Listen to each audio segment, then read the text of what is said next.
জুলাই সনদের আইন ভিত্তি ফ্যাসিবাদের দোসরদের বিচার এবং পিআর পদ্ধতিতে নির্বাচনের দাবি জানিয়েছেন জামায়াতে ইসলামের সেক্রেটারি জেনারেল মিয়া গোলাম পরোয়ার। বিকেলে রংপুর টাউন হল মাঠে বিক্ষোভ সমাবেশে তিনি এসব দাবি জানান। দেশের ৭০% ভোটার পিআর পদ্ধতির মাধ্যমে উচ্চ কক্ষ এবং নিম্ন কক্ষে নির্বাচন চায় বলেও দাবি করেন তিনি।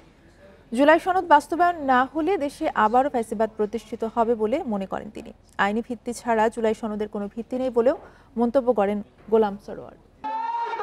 জুলাই সনদকে বাস্তবায়ন করে আইনি ভিত্তি দিয়ে তার ভিত্তিতে নির্বাচন করা, পিআর পদ্ধতি চালু করা, নির্বাচনের পূর্বে